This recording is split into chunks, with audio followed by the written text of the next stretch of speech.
What's up, Dragon Ball player? We're here with my boy, Giancarlo. Yo, so we won. We got first place. Woohoo! We're here at RTFC in St. Pete, Florida. We had a PPG 1K, PPG Invitational.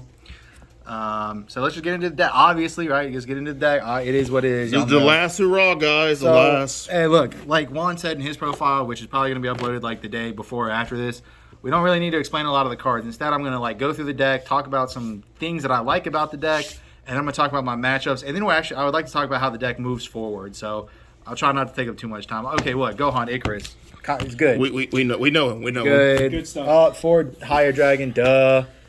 R.I.P.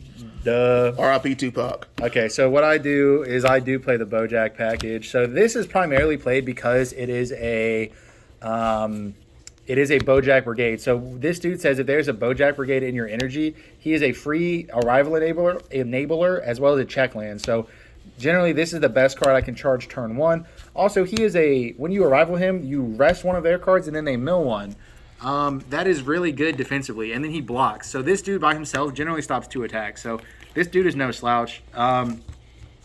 The best ability other than the comboing is playing this dude. This dude is like another Warcry. He's like another ape. If you have 2 cards in your combo area, 2 blue or yellow cards, you tap one, you play him, and then he gives all of your Bojack Brigades +5 for the turn, except himself, right? So you can like swing leader, combo Icarus, combo super combo, arrival this, buff these, and then you have like 2 big beefy dudes instead of just 20. Like 25 is just much bigger than 20, and you don't actually lose anything like hand advantage wise in that interaction. So I really like this card. I also play 2 hit. This is just consistency. If I do not charge a Bojack Brigade turn 1, then this is not a free combo. So I do like to play a couple hit, again, just for arrival consistency, as well as this is obviously everything's an Aegis target. I also summon this. I got 17 in like round 3. What's his name? Turning the Tide. And I top deck this, so I summoned it and bottom deck to 17. That's what you get for being good at the game. I don't know what to tell you. I do 1 Zamasu and 3 Krillin. This is probably the biggest difference between me and Juan's deck. I agree that Zamasu is a great freaking card. It is very, very good. But like Krillin just feels better. Your deck can clunk out a lot because you play so many 1 mana 5Ks, 1 mana 10Ks. You play a lot of extra cards. Your opponent can put you in weird situations. Sometimes it's just better to draw, in my opinion, and it's just player preference. Neither of us are right. It's just player preference. Wait, one of you got first. What did the other one get? Oh well. No. We're not going to go there, guy. Yeah, we're not going there. Yep. For Zamasu, again, getting nerfed. Honestly, this card is still amazing with the nerf. Like, he still is a 2 mana answer to like any boss monster except food, pretty much. He's still a check land, and he's still a pretty decent counterplay to bounce a 4 cost. So like this is not a bad card after the nerf. Obviously now it's Bergen, so whatever. And then I play 2 Baby Hatch, Rose Black. This dude summons 4 shadow tokens. They gain blocker until the end of the turn, and you can also combo with them. So I did do today where I just summon this, swing, combo more. This dude's a million attack. Like I just win. Or like in the finals, right? I just summon this, play 4 tokens, block. Okay, my turn. I don't lose any advantage. I just block. This dude also untaps a blue-yellow energy at the end of the turn. Pretty crazy, this dude. Pretty nice card. He actually gets less good next set, surprisingly enough, in my opinion. I don't know. We'll have to see. I think so, but we'll do more testing. Double Basil. Yeah, 2 feels right. Like, you want some matchups, you charge him. In some matchups, you play an attack.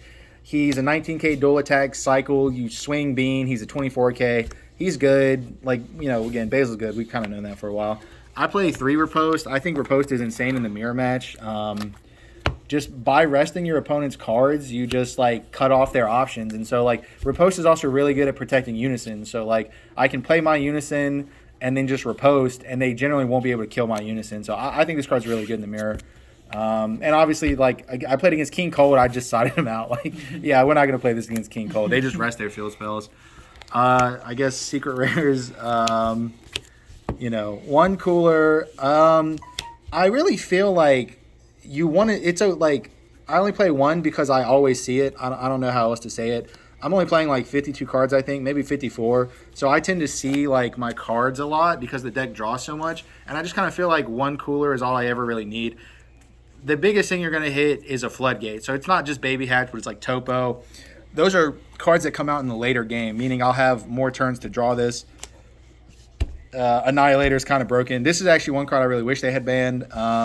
He's pretty toxic. Like, just not being able to play extra cards, it's not, like, fair to some degree. A lot of it's, like, your opponent is going to have to spend energy to clear your board, and then you can just kind of follow up with this and then go for the kill. It's pretty insane. One Poutine. Poutine's great defensively. She's barrier. Once per turn, you basically rest any of their shit. And, like, she accumulates value over the course of the game to where she basically will end up negating, like, 3 or 4 attacks. So that's, like, realistically, that's a lot of attacks you don't take for one card to produce.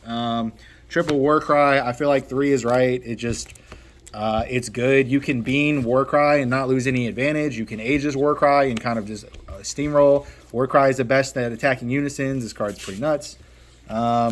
One Bergamo, he's limited to 1, otherwise we'd be playing more. We'll play a whole damn 4. Yep, 17 and 18. So this dude is very interesting. When you have a skillless card on the field, he reduces his cost to 4, so obviously you have a skillless. You select all your opponent's shit, ignoring barrier, including their unison. So battle cards in unison, you negate their effects. This is amazing in the mirror match. This is good against blue because it negates blue Majin Buu, and then he is a freaking triple strike. So you swing in and you win the game. He turns off Bojack. He turns off any problem card. He's super sick. Not to mention that you can just pick it up, chew to your things, and it can restand its way too. Although I did not do that today, I have done this in testing before. You can choose your own stuff too. So let's say I have a riposte on the field. I can make this a vanilla as well, and then swing with it. I can pop this, untap it, and get another swing. So I don't know that you really want to negate your Warcry's effect because it's a double striker, but like riposte is the perfect one to just, I get 2 15k attacks. That's nice. So yeah, 17 and 18 is really good. Just one of though. He's a 4 cost, which is super late in the game. It can be a game ender. But you win when you play him. I play Secret Identity. I think this is the best overrealm right now. In this current meta, I'm not a fan of Fighting Against Fate just because of blue. Because a lot of the times you swing with Fighting Against Fate, they'll buster, and then they'll put in their Bojack and they'll bottom your Fate. In the mirror match, they will Zamasu your Fighting Against Fate, and then he doesn't get any attacks. So, like, I generally, in my opinion, this is the better one to play. When this deck is going aggro, it already attacks like 6 times. So, in my opinion, there is not necessarily much of a difference between 5 and 6 attacks, 6 and 7 attacks. You should, if your opponent's at 3 life and I have 7 attacks, the game's over, you know. One Champa, we know Champa. One Kai, we know Kai. Juan said, Eddie is wrong. It's not. Don't listen to Eddie. Kai's the best. I only play 2 unisons. You know what's funny? Both Juan and Trey keep telling me to bump this card up. I literally draw this freaking dude every single game, both copies. This dude, I don't know what it is, but this guy is glued to my freaking hand. I can almost guarantee every single game I played today, I drew both. To the point where, like, I'll play one on turn 4, which you're not really supposed to do, just to swing and pressure. They'll kill it, and then I'll just play the other one to really clear the board like he's supposed to do. So I see this dude way too much. I think 2 is fine. Okay, for Bean. Yep. 3 POSS. I love this card. It's super good. And 2 Final Flash. Juan plays 4. I play 2. I don't know. He said it's a card you always want to see, but I always see it. I don't know what else to say. I do side an additional copy, so we'll get into the sideboard. Okay. I kind of bullshitted my sideboard, not going to lie, you know. Giant Ball, whatever, max power, random, Frost Deadly Poison. We know. For Foo. Foo. We know. For Foo. I do 2 Whis. In the mirror match, I actually side out my Basils for Whis. I don't particularly think Basil's amazing in the mirror match, but Whis is pretty cool because you can just drop him on turn 1, and if they cannot remove him, they cannot offensively Senzu Bean, so he's just super sick. 2 striving to be the best. You select something with barrier in rest mode, ignoring barrier, kill it, and then untap an energy. So if they swing with their Annihilator, they swing with their Bojack, they swing with any other random barrier card, you summon this for 1, kill it, and you just got a free Bojack. So that's a good card.